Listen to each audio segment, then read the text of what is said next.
Two massive ancient armies face off across a vast plain, heavily armed and fully committed. The tension is absolute. But right before the first arrow leaves its bowstring, the greatest warrior on the field freezes. He drops his weapons. He isn't outmatched, and he hasn't lost his nerve. This is a profound internal crisis, one that creates the specific conditions necessary for a philosophical conversation that has endured for millennia. The story actually begins miles away from the battlefield, in the court of a blind king named Dhritarashtra. Sitting in the palace, he anxiously asks his advisor, Sanjaya, to describe what is happening out on the plains of Dharmakshetra, Kurukshetra. Looking at the original Sanskrit and Telugu translations here in the first verse, we see the foundation of his worry. He asks specifically about the actions of his own sons and the opposing Pandava forces as they gather to fight. The commentary, or Bhashyam, reveals a hidden layer to the location's name, Dharmakshetra. It translates to a place of religious pilgrimage, but it functions metaphorically like a farmer's field. In a physical field, a farmer uproots the parasitic weeds so the healthy crops can thrive. In this impending battle, the king's corrupt sons, the Kauravas, are the weeds, about to be purged to protect the righteous Pandava army. Dhritarashtra understands the implications of this spiritual purging. His opening question stems from a quiet realization that the removal of his bloodline may already be underway. Down on the plains, the king's son, Duryodhana, looks over the opposing lines. He sees the Pandava forces arranged in a flawless, impenetrable military formation. To hide his rising panic at this sight, Duryodhana relies on arrogance.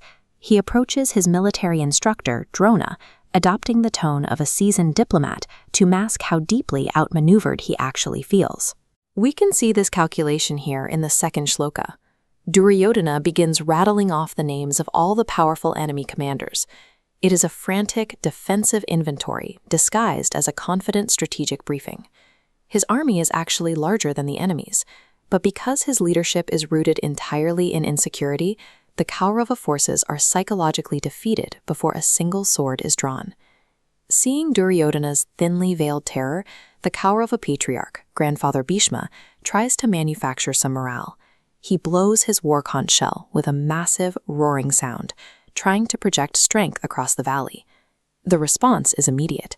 As detailed here in Shloka 15, Krishna and Arjuna raise their own divine conch shells, named Panchayanya and Devadatta, and blow them in return.